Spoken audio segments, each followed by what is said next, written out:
அண்மைச் செய்தி. தகாத பொருளில் தவறான சொற்களை பயன்படுத்தி நான் பேசிய பேச்சுக்கு மனப்பூர்வமாக மன்னிப்பு கேட்டுக் கொள்கிறேன் என அமைச்சர் பொன்முடி தெரிவித்திருக்கிறார்.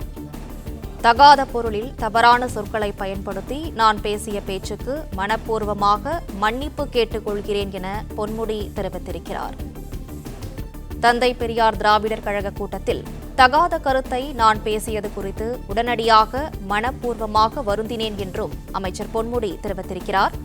தகாத பொருளில் தவறான சொற்களை பயன்படுத்தி நான் பேசிய பேச்சுக்கு மனப்பூர்வமாக மன்னிப்பு கேட்டுக் கொள்கிறேன் என்றும் தெரிவித்திருக்கிறார். கூடுதல் விவரங்களை செய்தியாளர் மாணிக்கம் வழங்க கேட்கலாம். மாணிக்கம், வணக்கம். மேலும் விவரங்களை சொல்லுங்க.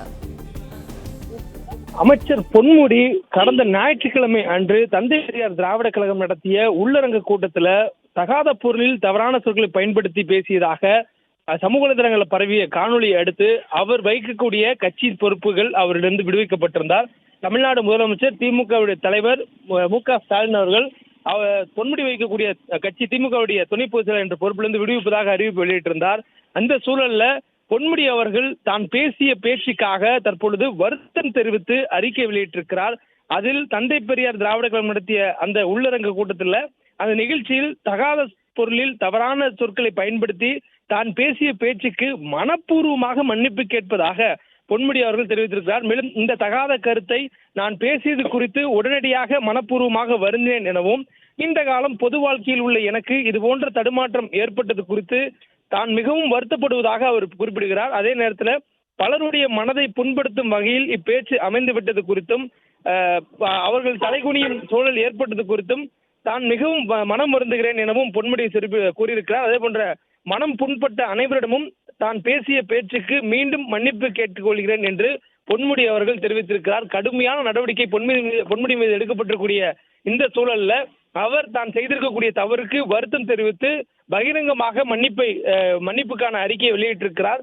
குறிப்பாக நேற்றைய தினம் திமுக தலைவர் முதலமைச்சர் மு.க. ஸ்டாலினை சந்தித்து இது தொடர்பாக விளக்கம் அளிப்பதற்காக பொன்முடி அவரது இல்லத்துக்கு சென்றிருந்தார்.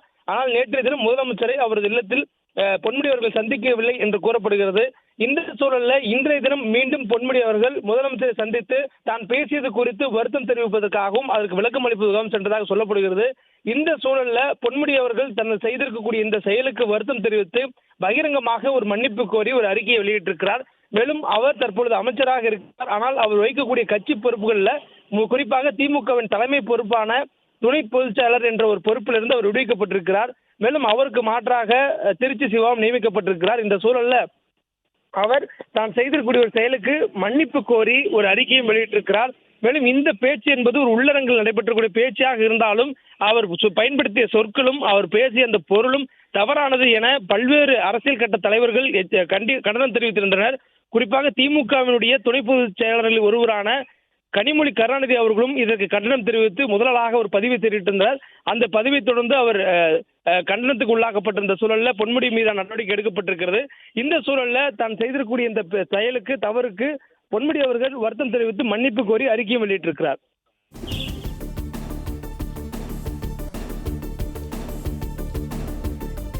விவரங்களுக்கு நன்றி மாணிக்கம்.